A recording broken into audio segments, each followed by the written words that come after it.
Well, why don't you do a quick intro of yourself to the group, guys? It's Justin Spalding. I'm gonna let him give a little intro.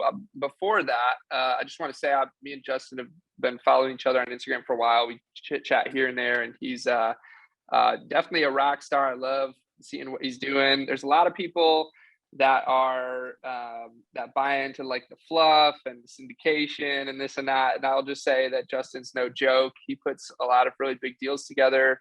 He's not one of 12 GPs on every deal. He's like the main GP. He does it right. And so I was really excited to have him on here so you guys could listen in to what it's like to actually build, a couple thousand unit multifamily business. So Justin, why don't you go ahead and just like, hey, how'd you get started? What's your deal? Yeah. I'll just kind of share my journey so far, and then we'll get it into the Q&A and you can kind of lead that. And I got started, I became super interested in real estate back in about 2008, 2009 when I was a sophomore in college. And my school, I really went to school to play college football, is what I tell people. And I went to the University of Dubuque. I played football there, was an All-American. They didn't have a real estate school or anything like that. So in the summer, I'd actually go back to UW-Madison, close to where I'm from, and do some summer classes and take some real estate classes. But on top of that, I'm just like, what can I do by myself to learn? Because that's why I just was so hungry to learn the game. And so I started getting all these different books on real estate and private equity and business and successful business people. And I literally read 130, 150 books by myself through college outside of class. So I'd go to football, I'd skip certain classes, and I'd read my own books. And I read with the mindset of I'm gonna do this one day, I didn't just read just to read, right? So I read with a specific mindset. I didn't want to just learn to learn and have knowledge. I wanted to be able to go do it. And during college, I'd gotten involved in some network marketing, direct sales, and you can say whatever you want about the industry. Some people love it, some people hate it. It did great things for me. It built my skill set as far as sales and ability to just talk to people and not really care what other people think. And I grew a really good income from that. And I still get paid from direct sales today. Basically what I did then is my earnings went up. I saved every penny. Like I didn't go buy a car. I was fortunate enough to live with my mom and dad for a while and save money there.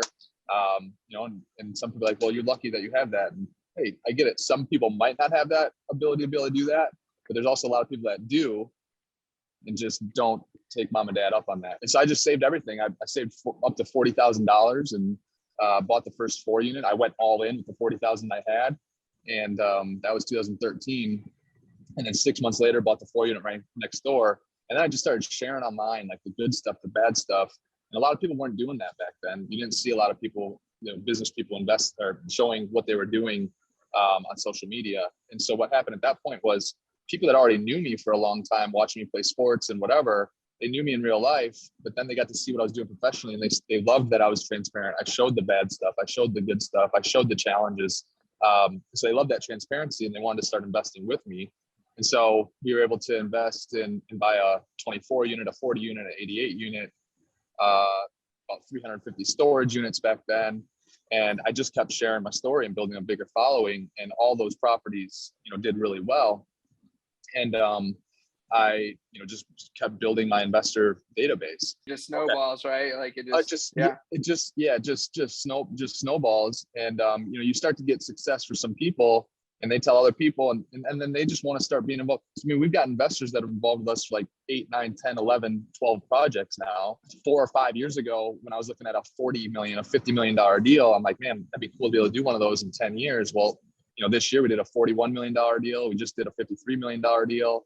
And those were $12 million equity raises. And then the first one was a $12 million equity raise. The second one, 90 days later, was a $20 million equity raise. So we raised $32 million in a 90-day window. And then we typically have, depending on the deal, depending on the timing, me, my dad, and one other partner are the 3 GPs. I'm the manager day to day with everything and all that stuff. And the 3 of us, we have anywhere between 10 to 50% of the equity, depending on the deal, depending on our timing, what our individual situations look like at any given point. So yeah, that's about it. Today we're at 1,800 units. We've doubled in size since January.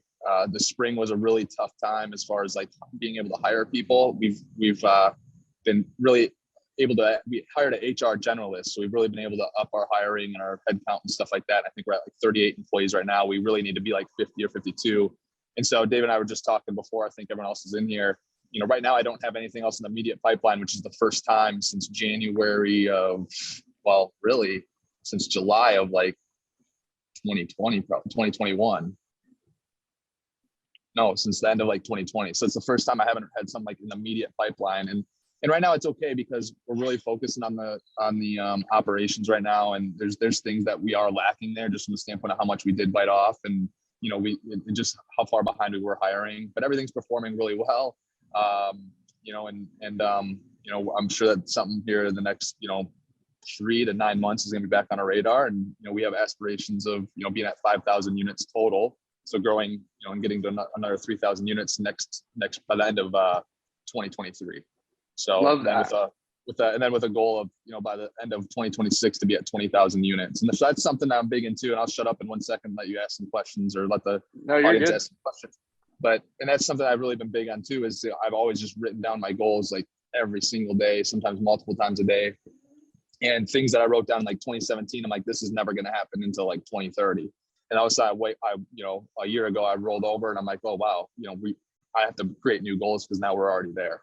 And, so then I started doing something where basically every quarter I'm kind of looking at our huge overall vision of where we want to go, where we need to be. And I try to pace it out. So I've kind of got every quarter paced out and basically what I need to do each quarter to get to that 20,000 units by December 2026.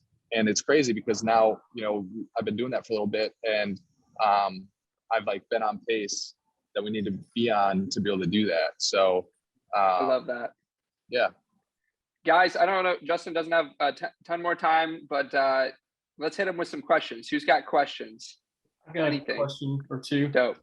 Hit him.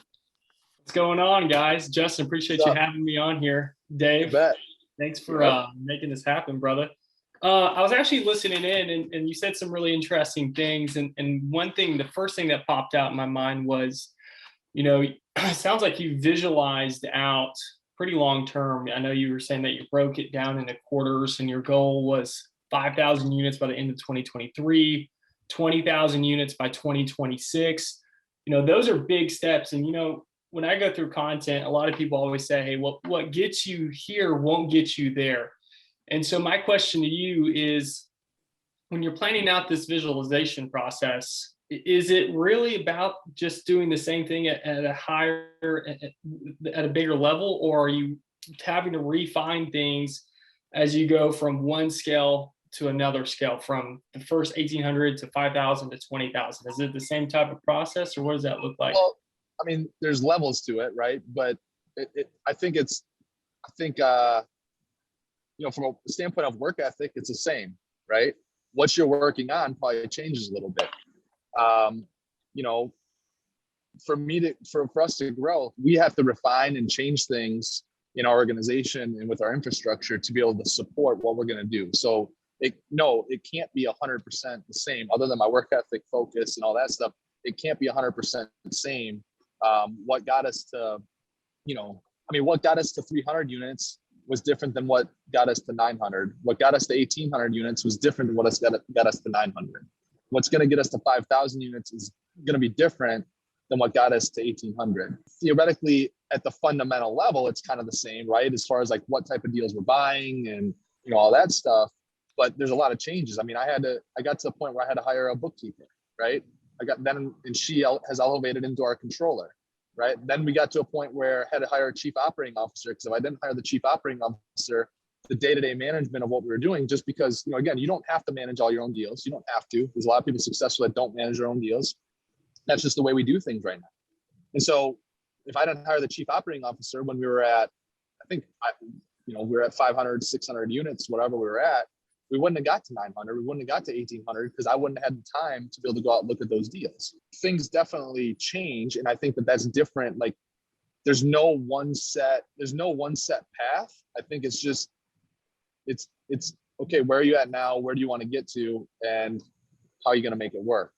Right. And that path is different to everybody. Agreed. I think for me, how I was able to visualize, like, it doesn't mean I got everything perfectly right from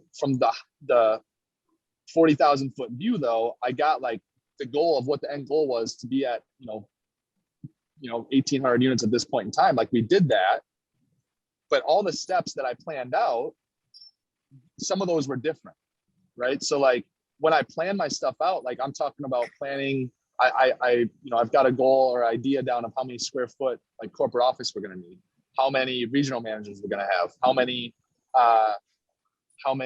property accountants we're going to have, how many asset managers we're going to have, how many property managers we're going to have. So I have an idea of like headcount and what our payroll is going to look like and all that. Are those numbers going to be 100% right?